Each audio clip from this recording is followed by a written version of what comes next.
C'est le simulateur, le dernier né de chez Ellipsis. Simulateur qui pour moi est de plus en plus adapté, même à des pilotes comme moi qui ont l'expérience, puisque on peut se permettre d'apprendre des circuits qu'on ne connaît pas, mais aussi de faire des réglages, de tenter des choses au niveau pilotage. Et ça, c'est quelque chose qui est très intéressant, parce que sans être sur un circuit, sans faire des longs déplacements, on a un simulateur et on peut avancer, progresser grâce à cela.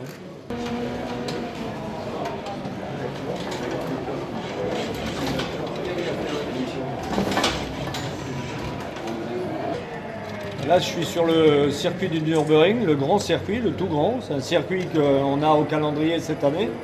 Et c'est un circuit que je ne connais pas. Et un circuit aussi long que celui-ci, puisqu'il fait 24 ou 25 km, c'est compliqué de l'apprendre. Et là, typiquement, de le faire sur un simulateur, c'est un gros avantage. Là, je roule sur la Midjet Super Tourisme. Les sensations sont très proches de la réalité. Là, elle souvire un peu. Ça mériterait qu'on y fasse un petit réglage pour l'aider à moins souvirer.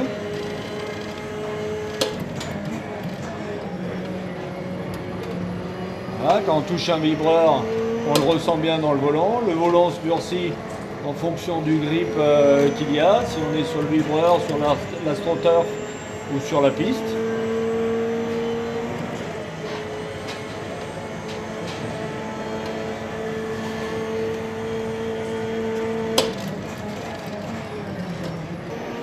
Alors, on est toujours sur le circuit de la Nordschleife.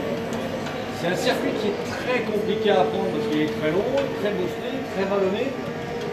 Et là, grâce au simulateur, j'ai tous les reliefs de la piste, j'ai toutes les sensations d'une vraie voiture, du vrai circuit. Quand je touche un vibreur, je ressens exactement ce qui pourrait se passer sur une vraie voiture. Sur les accélérations, pareil, les différences de grip sur la piste, les bosses. Les sommets, comme on pourrait les appeler, les compressions. Voilà, c'est un circuit que je suis allé découvrir avec une voiture de série au mois de novembre. Et là, quand je suis revenu l'essayer sur le simulateur, j'ai gagné un temps fou parce que autant j'ai réussi à faire 11 tours avec la vraie voiture, autant je suis reparti de là-bas où j'avais appris à peine la moitié du tracé. Et grâce au simulateur, j'ai pu l'apprendre mieux, connaître chaque recoin. Et aujourd'hui, le circuit est presque devenu un circuit familier pour moi, même si j'ai encore à progresser. Et en tout cas, je sais déjà dans quel sens ça tourne. Là, t'as vu, hop, un petit moment d'inattention et on fait une bêtise. Comme dans une vraie voiture. L'avantage par contre ici, c'est qu'on peut se permettre des sorties de route. Il suffit de faire un reset et c'est reparti. Pourquoi je m'entraîne particulièrement sur celui-là?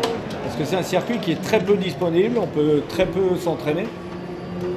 Là, encore une fois, le simulateur me permet de faire autant de tours que je le souhaite. Alors que dans la réalité, c'est compliqué. C'est un circuit où il est difficile d'y aller, difficile d'accès.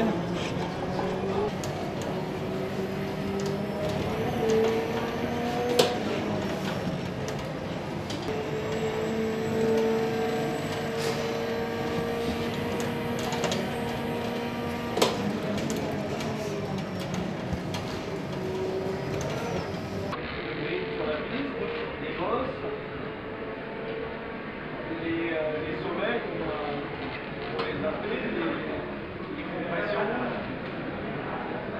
C'est un circuit que je